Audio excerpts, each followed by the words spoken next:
ಮನ್ವಿತಾ ಅವರು ಇನ್ನೂ ಕೂಡ ರಿಯಾಲಿಟಿ ಶೋಸ್ ಗಳಲ್ಲಿ ಕಾಣಿಸ್ಕೊಂಡಿಲ್ಲ. ಆಫರ್ಗಳು ಬಂದ್ರೆ ನೀವು ಒಪ್ಕೋತೀರಾ ಹೇಗೆ ಅಂತ? ರಿಯಾಲಿಟಿ ಶೋಸ್ ಅಂತ ಬಂದ್ರೆ ಡೆಫಿನೆಟ್ಲಿ ನಾನು ತುದಿಗಾಲಲ್ಲಿ ನಿಂತ್ಕೊಂಡಿದ್ದೀನಿ.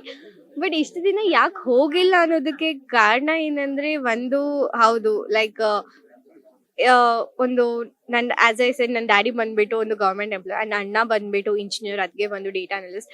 ಸೊ ಎಲ್ಲ ತುಂಬಾ ಪ್ರೊಫೆಷನಲ್ಸ್ ಇರೋ ಫ್ಯಾಮಿಲಿ. ಸೊ ಅವ್ರಿಗೆ ಏನಂದ್ರೆ ನಿನ್ ಪ್ರೊಫೆಷನ್ ಏನಾರು ಒಂದು ಬೇರೆ ಕಡೆ ಇಟ್ಕೋ, ಯೂನಿಕ್ ಆಗಿರೋ ಜಾಗದಲ್ಲಿ ಇರ್ಲಿ, ಡಾನ್ಸ್ ಬೇಡ ಅಂತ ಅವ್ರದ್ದು. ಬಟ್ ಡೆಫಿನೆಟ್ಲಿ ನಾನು ಅದನ್ನ ಸ್ಟಾಪ್ ಮಾಡೋದಿಲ್ಲ. ವಿದ್ವತ್ ಆದ್ಮೇಲೆ ನಂದೇ ಇನ್ಸ್ಟಿಟ್ಯೂಷನ್ ಓಪನ್ ಮಾಡಬೇಕು, ಅದೇ ನನ್ನ ಸ್ಟ್ರೀಮ್ ಆಗಿರ್ಬೇಕಂತ ಆಸೆ ಇದೆ. ಸೊ ಅಕಸ್ಮಾತ್ ಆ ಥರ ನನಗೆ ಆಫರ್ಸ್ ಬಂದ್ರೆ ಖಂಡಿತ ಮಾಡ್ತೀನಿ.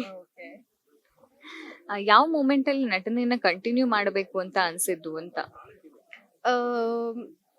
ಇಷ್ಟೊತ್ತವರೆಗೂ ಆ ಥರ ಏನು ಅನ್ಸಿರ್ಲಿಲ್ಲ. ಬಟ್ ಇವಾಗ ಟೀಸರ್ ಹೌದು ಸ್ಕ್ರೀನಲ್ಲಿ ನನ್ನ ನೋಡಿದಾಗ ಓಕೆ ನಾನು ಇನ್ನೂ ಬೆಟರ್ ಆಗಿ ಮಾಡ್ಬೋದು. ಸೊ ಇದನ್ನ ಕಂಟಿನ್ಯೂ ಮಾಡಬೇಕು ಅಂತ ಇವಾಗ ಅನ್ಕೊಂತಾ ಇದ್ದೀನಿ.